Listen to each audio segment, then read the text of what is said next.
Ladies and gentlemen, welcome to the Rogers Kakasungura YouTube channel. A big thank you for your continued support.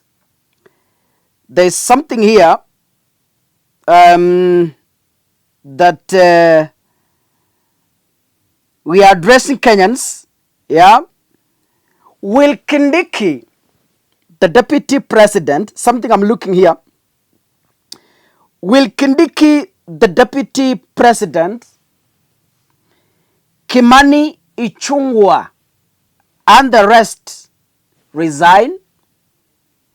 It's just a question all of us we are discussing here. Yeah? Will Kindiki, the deputy president, Kimani Ichung'wah, and the rest resign? The Kenya Human Rights Commission is saying this. The last 7 months have tested Kenya's democracy, rule of law, and plunged into an up so deep that it may take the country years to recover.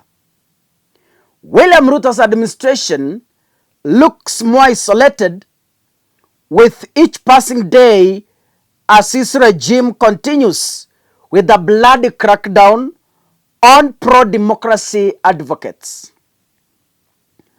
Ruto and politicians allied to him have been making statements justifying the abductions of government critics in operation that may have resulted in extrajudicial killings.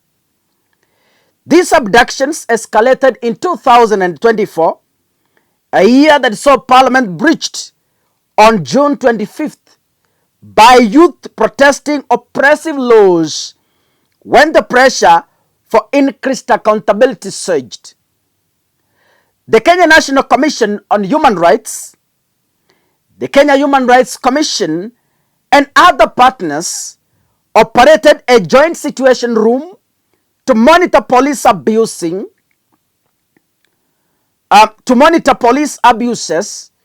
during the same period marked by a wave of Gen Z protests.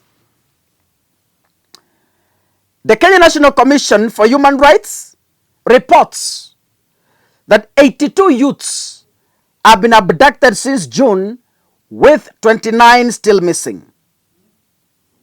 Media outlets today confirm the release of 5 of the 6 youths abducted in December: Billy Mwangi, Peter Mteti, Bernard Kavuli, Ronnie Kiplagat, and Kibet Bull for sharing satirical images of William Ruto or linked to those who issued the photos. However, the whereabouts of blogger Steve Mbisi remain unknown. Conflicting and psychopathic comments and statements by state officers, including implicit endorsement of abductions as a legitimate response to alleged violation of the law, point to the reasonable likelihood that the rampant abductions are state-sponsored. State security agents are publicly denied involvement, where Ruto has acknowledged their participation, saying his administration will stop the abductions. In his New Year's message, Ruto considered it cannot be denied that there have been instances of excessive and extrajudicial actions by members of the security services. Kimani Ichung'wah, the majority leader in the National Assembly, supported false claims by Kotus Francis Atwoli that abductees were faking the abductions for financial gain. Ladies and gentlemen, I want to go down because the statement is too long. Resignation. The Kenya Human Rights Commission warns leaders mentioned in this statement and others that we are meticulously documenting all their public utterances that support the ongoing breakdown of the rule of law in Kenya as exemplified by these abductions. At the right time, we are confident that they will all be held accountable.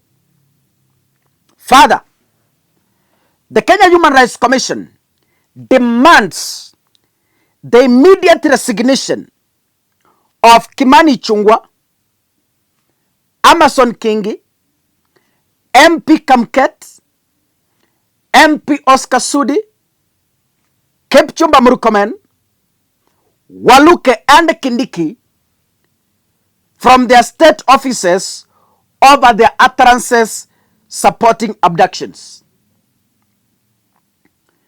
We also demand the resignation of Inspector General of Police Douglas Kanja as abductions occurred under his watch. Additionally, the Kenya Human Rights Commission calls for an impartial and thorough investigation into their statements and potential involvement in the abductions and extrajudicial killings of state critics. Those found culpable must face prosecution and be permanently barred from holding state or public offices. Ladies and gentlemen, this is a statement from the Kenya Human Rights Commission demanding the resignation of the aforementioned people. But the big question is,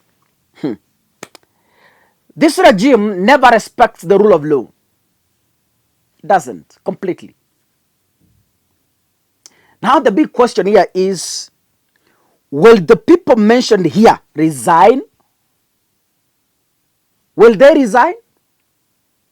Of course, my answer is no, they won't resign. They are protected by the state.